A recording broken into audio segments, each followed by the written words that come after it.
Hi friends, welcome to GKGM education YouTube channel. So ఈ వీడియోలో వచ్చేసి తెలంగాణ డీసెట్ 2023కు సంబంధించినటువంటి సీట్ అలాట్మెంట్, అదేవిధంగా ఈ యొక్క పాటించవలసిన ముఖ్యమైన సూచనల గురించి ఈ యొక్క వీడియోలో మనము తెలుసుకుందాం. సో ఈ సూచనలు తప్పకుండా పాటించాలి కాబట్టి తప్పకుండా ఈ యొక్క వీడియోని పూర్తిగా చూసి ఆ వివరాలను, ఆ సూచనలను తెలుసుకోండి. మరి లేట్ చేయకుండా వీడియోలోకి వెళ్ళినట్లయితే తెలంగాణ డీసెట్ 2023కు సంబంధించి వెబ్ ఆప్షన్స్ అయితే మొన్ననే ముగిశాయి.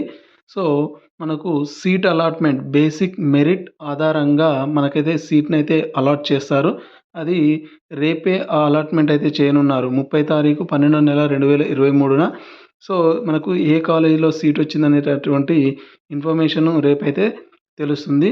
అదేవిధంగా ఈ యొక్క అడ్మిషన్ లెటర్ 1/1/2024 అంటే జనవరి 1 నుంచి వెళ్ళి జనవరి 3 వరకు అయితే మనకు ఈ యొక్క అడ్మిషన్ లెటర్, అదేవిధంగా మనము ఎంత పేమెంట్ కట్టాలి అనేటటువంటి వివరాలను కూడా అక్కడైతే ఆ లెటర్లో అయితే రావడం జరుగుతుంది. సో అది ఫైనల్ అడ్మిషన్ లెటర్. ఈ అడ్మిషన్ లెటర్ తోటి మనము కాలేజ్లో రిపోర్టింగ్ చేయవలసి ఉంటుంది. ఎప్పటి వరకు అంటే 5 తారీఖు వరకు అయితే మనము రిపోర్టింగ్ అయితే ఇవ్వాలి కాలేజీలో.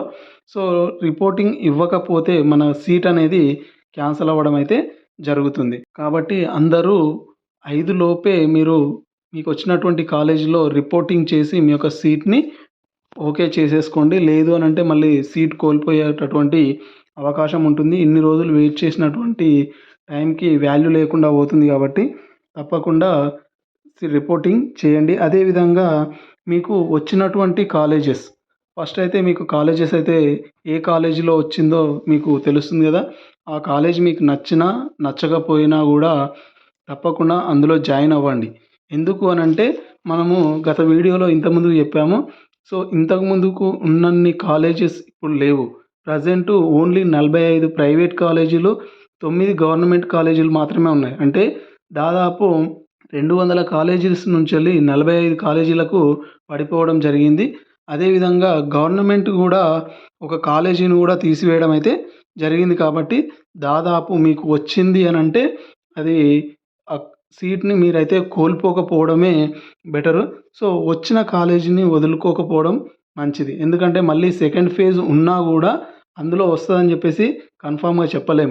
ఒకవేళ మీకు ఆ కాలేజ్ నచ్చలేదు, సో ఫస్ట్ అయితే అందులో రిపోర్టింగ్ చేయండి. ఇక్కడ ఫీజ్ పేమెంట్ అయితే మనం పేమెంట్ ఎంత కట్టాలి అనేది ఏంటంటే మనకు ఆ లెటర్ పైన, అడ్మిషన్ లెటర్ పైనే మనకు ఫీజు ఎంత పే చేయాలని చెప్పేసి కింద అయితే ఇవ్వడం జరుగుతుంది. టోటల్ ఫీజు, అది డెవలప్మెంట్ ఫీజు అంటాము. సో ఆ ఫీజుని మనం మొత్తం చెల్లించాలా అనేది ఇప్పుడు తెలుసుకుందాం. అయితే అందులో ఎంత ఫీజు వచ్చింది, ఫర్ ఎగ్జాంపుల్ 20,000 ఫీజు వచ్చిందనుకో, 20,000 కట్టాలని ఏం లేదు.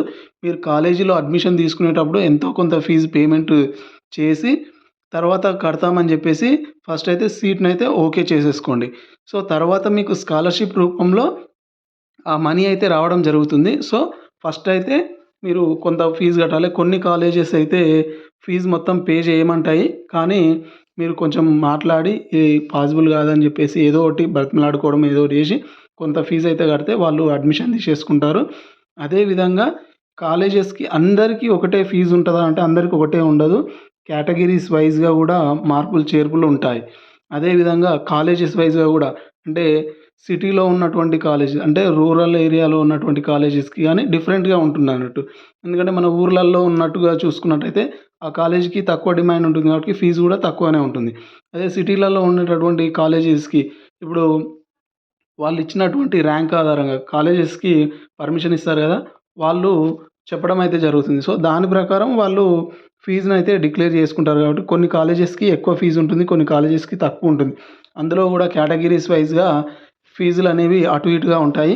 కన్ఫామ్గా ఇంత ఉంటుంది అని అయితే చెప్పలేము. కాబట్టి సో మీరు పేమెంట్ అయితే మొత్తం కట్టాల్సిన అవసరం లేదు. ఎక్కువ ఫీజు వచ్చింది కదా, ఇంత ఫీజు ఒకటేసారి కట్టాలా అంటే అవసరం లేదు. కొంచెం కట్టేసి తర్వాత కట్టుకున్నా కూడా సరిపోతుంది. ఎందుకు అంటే ఒకటేసారి అందరికీ వెళ్ళవు. ఇది ఇంకోటి ఏంటంటే ఆ ఫీజు కూడా మనకు స్కాలర్షిప్ రూపంలో మళ్ళీ మనకు వచ్చేస్తుంది.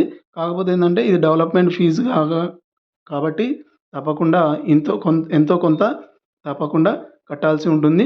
సో మెయిన్గా ఏంటంటే మీకు కాలేజీలో సీట్ వచ్చిన తర్వాత దాన్ని మాత్రం వదులుకోకండి.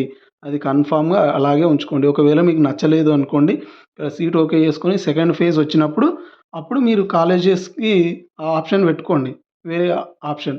అప్పుడు గనక మీకు కాలేజీలో సెకండ్ ఫేజ్‌లో మీకు వచ్చింది అనుకోండి, అప్పుడు మీరు వెళ్ళిపోవచ్చు ఆ కాలేజీకి. కానీ దాదాపు సీట్స్ తక్కువగా ఉన్నాయి. కేవలం 45 ప్రైవేట్ కాలేజీలు, 9 గవర్నమెంట్ కాలేజెస్ ఉన్నాయి కాబట్టి తప్పకుండా వచ్చినటువంటి కాలేజీలోనే మీరు సీట్ కన్ఫర్మ్ చేసుకోవడం బెటర్. సెకండ్ ఫేజ్ ఉంటదా? ఉండదా? అనేది చెప్పలేము. సెకండ్ ఫేజ్ ఉండాలి అనంటే సీట్లు ఖాళీగా ఉండాలి. అడ్మిషన్స్ కాకపోకుండా ఉండాలి.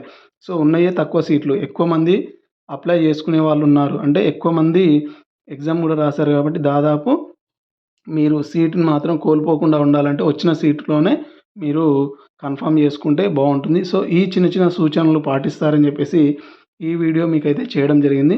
ఈ వీడియో మీకు గనక ఉపయోగపడింది అని అనిపించినట్లయితే ఒక లైక్ చేసి మీ యొక్క ఫ్రెండ్స్‌తోటి తప్పకుండా షేర్ చేయండి. సో, ఇది మీకు యూజ్ అవుతుందన్న ఉద్దేశంతోటైతే చేయడం జరిగింది. తప్పకుండా లైక్ చేసి మీ యొక్క ఫ్రెండ్స్‌తోటి షేర్ చేసుకుంటారని చెప్పేసి ఆశిస్తున్నాను. ఇది ఫ్రెండ్స్ ఈ వీడియో. మరి ఇలాంటి మరిన్ని వీడియోస్ కోసం నా యొక్క ఛానల్‌ని తప్పకుండా సబ్స్క్రైబ్ చేసుకోండి. Thank you for watching.